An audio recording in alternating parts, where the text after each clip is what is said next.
Good afternoon, welcome to another video on Chat UTD with me, Nick. My second ever video on this channel.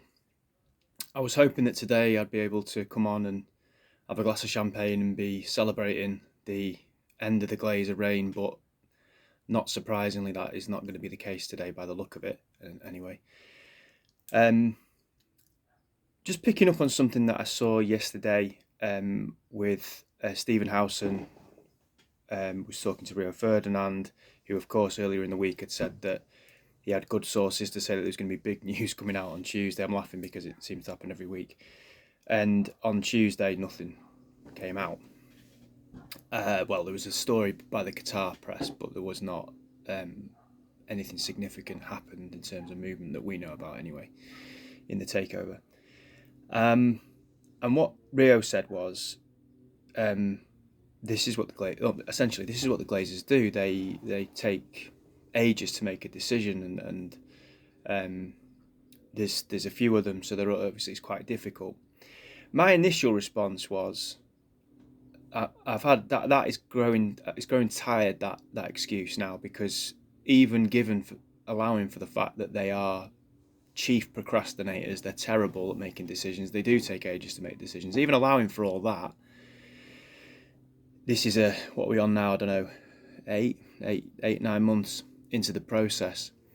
And as Gary Neville said, they essentially went into the process not knowing what they wanted. But surely, in the build up to November, and some journalists have suggested this is true, that they've been kind of almost maybe thinking about this for about the last year or so prior to November, and looking at the Super League collapse and looking at maybe, there isn't TV deals to be done. They've run out of money. They can't keep borrowing. There isn't a minority investor stupid enough to give them any more. That then they've run out of rope. You were giving them enough rope, and they've hung themselves essentially because of their greed and their negligence of the club. It's reached such a point where it's the point of no return. And going into November, as I say, a year prior to that, they'd have been thinking about this. So it isn't actually 9 months that they've been thinking about what to do. It's nearly 2 years. And they know what offers are on the table, and they've known roughly what offers are on the table, ballpark, for quite a few months. So my initial thought was, that can't be right. That is the reason why they're hanging on. And then I thought about something this morning. I don't know what prompted me to think it, but if you do look at them over the period of the time that they've owned the club, especially post-Ferguson, and especially since their dad died, I think their dad died in 2014, a feature is how long they take to do anything being extraordinarily longer than anybody else. Some examples. When Ole Solskjaer took over from Mourinho in 2018, the Christmas of 2018. So that's 4.5 years ago. United quite deliberately put a lot of stories out there to suggest that we were going to get a director of football, because clearly we've had Moyes, we've had Van Gaal, we've had Mourinho, all slightly different, no real ethos there that we're kind of following, and we need to bring a bit of it. The word they kept using was culture, ironically, given the horrific culture that they've cultivated within this club. So we need a culture, so we need a director of football. That's 4.5 years ago. Don't tell me that John Murtough is a director of football, because he's not. We still haven't got a director of football. John Murtough is a person that's already at the club, who's been given a fancy job title, and he's probably doing exactly the same thing that he was doing before, and he's maybe had a pay rise. He is not a director of football. As a football operation, United is run appallingly. And we have been desensitised to that over a 10-year period. And now when they do anything remotely competently, you see people on Twitter celebrating the fact that we've signed one player this summer, and the rumours are that we're going to sign 2 more quite quickly. We haven't signed them yet, but the rumours are that we're going to sign them. We haven't sold anybody, and we need to sell probably about 8 or 9. So no director of football after 4.5 years of putting it out there that that's what United were looking at doing. Solskjaer himself that nobody should survive that Liverpool game when we got annihilated. Was it 5-0 and it could have been 10 at home by Liverpool? And yet he didn't just survive, he then survived for another month or so. Again, because I think it's a mixture of deliberating and not knowing what to do, but also being so unbelievably out of their depth in terms of lack of knowledge that they're incompetent as well. And I think that's probably what's going on here, is that mixture of incompetence and procrastination. I still think, even allowing for all that, I honestly do wonder about their competence in terms of mental competence, because the whole world can see this. The whole world is laughing at us, and they're not laughing at them, because most people who don't support United hate United, so they're probably quite pleased that the Glazers are there. But they are a parody of themselves. And I just don't think they've got any awareness of how unbelievably ridiculous this whole situation is for it to still be going on. There is so many contradictions in this story, in that my logical reasoning and thinking, as Mick Ruby, who does MUFC Realist TV, which I think is quite a good channel, he said, if in doubt, use your own logic and reasoning, which really kind of stuck with me, because I thought, you can read all the different reports, but actually I haven't watched football for a long time. I've got a decent amount of knowledge for the game, I think. So use your own logic and reasoning. My logic and reasoning, as I said yesterday, is they can't stay. It's impossible for them to stay for so many different reasons, and I won't go through them again. And yet, 2 or 3 months ago, they employed, I can't remember what the job title was, but they made like a strategic appointment at the club. I think it was someone to replace Matt Judge. And there was another one as well around that sort of time. They put season ticket prices up. Today they've appointed, I don't know if he's the club doctor, he will be the club doctor, but he's a doctor from Arsenal. They've appointed him. And there's a bit of me that thinks, if this was a decent owner, I don't know what Liverpool's owners are like, but they went and bought Gakpo, for example, in January, and are doing quite a lot of business now, even though preferably they probably want to leave the club or get minority investment. If that was another owner, you'd say, well, yeah, they're just running it as usual because it's still their duty of care to run the football club. Well, the Glazers haven't run the football club for 18 years whilst they're supposed to be committed owners. So they're certainly not going to run it properly or making strategic decisions in the midst of a sales process. They wouldn't do that, because it's all about them. It's all about their greed. And actually the people they employ who make those decisions, I don't think would do that either, because they're beholden to the Glazers and what they want. It seems very strange that those appointments have been made, and for someone who desperately wants them to go, it's quite worrying. But I keep coming back to the fact they can't stay.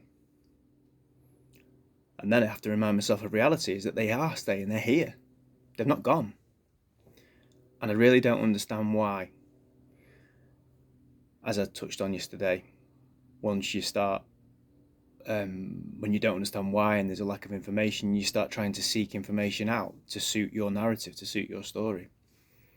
There's a lot out there that suggests it will be Qatar, but there's a lot of evidence, or should I say the 9-2 Foundation, there's a lot of evidence, as in staring us right in the face, that says, yeah, but they aren't gone yet. And they are making appointments. So it's weird, given that, as you said, they don't do anything quickly. But they've made some quite smart looking appointments in recent times. I mentioned on Twitter earlier on today that United fans are far too easily appeased and pleased. And what goes on pre-season is a continuation of what goes on during the season for me. In that during the season, the top Reds out there have that attitude of, we want the Glazers to go, but we're not going to cause too much of a stink because we've got to get behind the lads. And the get behind the lads brigade are a big reason why the Glazers are still here. If the Glazers took over AC Milan or Juventus or Fiorentina or Torino, they wouldn't have lasted 2 or 3 years. That's fact. Our fans, as much as I love being a United fan, have played a huge part in why they are still here, because the protests are a drop in the ocean. I said yesterday, we're not militant enough, we're not hostile enough. So during the season, it's let's get behind the lads. Then, when it's pre-season, because we've been reconditioned to mediocrity, the club then wows you with rumours and spin and stories about who we're signing and who we're in conversation with and who we're keen to speak more to or whatever else, and the odd signing here or there. And again, I saw it yesterday on Twitter about how fantastically impressive this window's been for Man United. I'll lay it on the line. If we're a proper football club, not the shower that we've been over the last however many years, and we want to win Premier Leagues and we want to be serious about backing Erik ten Hag, then a successful window is to sign at least 6 players and sell 8 or 9. And we've signed 1 and we've sold none. Now, I know it's early, and I know that we could end up doing what I just suggested we could do. But how is it that we can celebrate signing a player that we don't need, who would be a missing piece of the jigsaw type player if everything else was set, and probably a bench player of a probably Premier League winning team? We've paid £55 million for him in the last year of his contract after a really poor season. So we're celebrating that when what we need is 2 goalkeepers. I think we need a centre-back, but I'll let us off on that one and say, let's say we get by without a centre-back. So I'll go 2 goalkeepers, at least 2 midfield players, and 2 centre-forwards. We don't need 1 striker, we need 2, at least 2. And we've got a midfielder in the position that we're pretty well stocked in. We need to let go of, to raise funds so we could do that business that I just mentioned, Henderson, Telles, Williams, Maguire, Fred, McTominay, although I'd keep Fred, but let's throw him in there, McTominay, Sancho, Martial. There's 8. I feel like there's ones I'm missing. You fill in the blanks. There's 8 off the top of my head. De Gea probably will go. So I think there's 10, but I've just counted 8 or 9, including De Gea. Let's say 8. You're going to recoup a lot of money by getting rid of those players. Can't get rid of them. Why can't we get rid of them? Because they're on too much wages. Why are they on too much wages? Because the people that run the club are incompetent and reward mediocrity. So we're giving contracts out to players who are not worth the money that we're giving them. Now, a serious owner comes in with money and says, FFP, whatever, because he's off our books. I don't care if he costs 75 million and we're paying him 375 grand a week. Who wants him? Tottenham, 45 million, take it. They don't want to supplement his wages, right, we'll stick half in for the year. A serious club does that. I hate to compare us to City because they're a piece of dirt under our shoe. But they would do that. And they've got, obviously, 3 or 4 different sets of books that you can doctor. But they would do that because they're serious. And for United fans to be lauding the efforts of the club when we've signed 1 player just shows how much we have been sucked in over the years. Now, I might be wrong, and if I don't want to be disrespectful of people's opinions might well be that this is a genuinely good window so far. But we have been beaten down by the people that run the club. And our expectations are on the floor. And that's why this looks like a half-decent window so far. But you are placating them. You're enabling them. By going along with the stories, by the clickbait that's out there on all the different things on the United website. I'm sure not that I've been on it, but that'll be on there. The YouTube videos of stuff about who we're going to sign and this, that and the other. Every time you click, you're enabling them. So I don't go to games anymore, like I said yesterday. During the season, that's my protest. During the pre-season, I won't click on a video to do with United now unless it's giving me information about the club being sold, because that is the only thing that matters. It's the elephant in the room that's getting bigger and bigger and bigger. And when there's an elephant in the room, the person who's the perpetrator of the elephant in the room wants to distract you from it. And that's what they're doing. Of course, we have to keep running as a football club and we've got to buy players, but let them buy players and still shout loudly that we need them to go, because we are far too easily appeased as a fan base. It happened when we bought Bruno Fernandes. We were starting to get a little bit of traction behind us as a fan base. We were supposed to be, I think it was just before COVID, we were supposed to be leaving the stadium against Wolves, I think it was, in the 68th minute, as a 68 because we won the European Cup in 68. I think it was that anyway. No, I didn't see anyone leave the ground. I was watching on TV, didn't see anyone leave. Because we signed Bruno Fernandes. Oh, we signed Bruno Fernandes. We can't do that to him on his first game.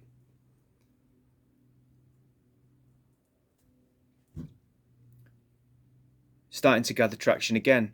Bought Sancho, bought Ronaldo back, bought Varane. Everything in the garden's rosy. It's not. While they are there, we will take very small steps forward every now and again, and we will take giant steps back.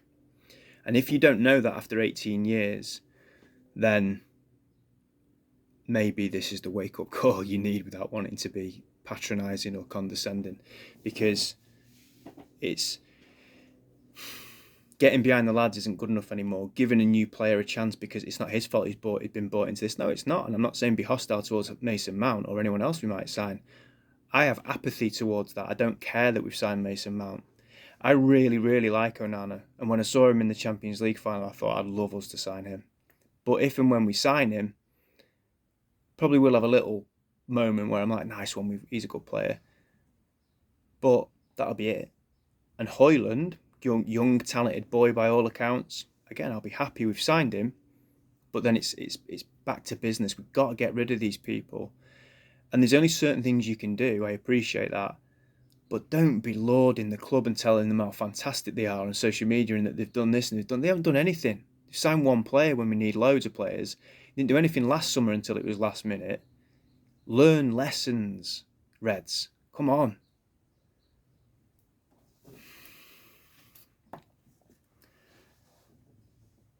Here we are, another Friday. Nothing happening. No end in sight. It's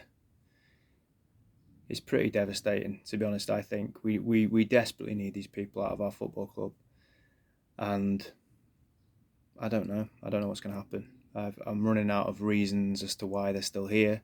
That's logical, but it's the Glazers, and they're not logical. I suppose we're not dealing with normal people here, are we? But it's just gut wrenching that they're still here. And I think, for me, I look for control where I don't have it. And the control I've got is, as I said, I ain't looking at videos of Mason Mount or rumours about Onana or Højlund and getting excited about it. The proof's in the pudding. I want them to go. I want them to leave. And actually, don't talk about signing those players. Go and sign them. Other clubs can sign multiple players at the same time, do multiple deals at the same time. So tell me it's done. Then sell 8-9 players and then go and get another 3. Then come back to me and I'll tell you that's been a successful window. Until then, I ain't convinced at all.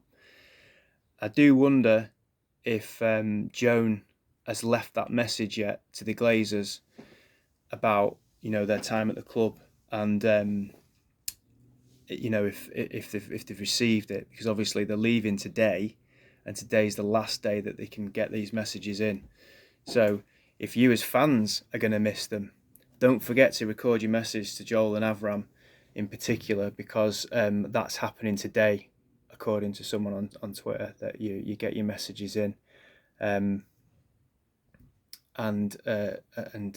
wish them all the best. Very, very soon, we are gonna, if we can get the technical side of it right, me and my friend who really is partly responsible for the birth of this channel, and I hope he's going to take quite an active part in it. Me and him are going to do a video together where we can bounce off each other a little bit. If it's anything like normal conversations, it might involve a couple of beers, so that could be quite entertaining, and we'll keep you posted on that. If you like the video, please like, subscribe, make comments. If you disagree with everything I've said, make comments. That's cool. And thanks for watching if you did. Up the Reds, Glazers out.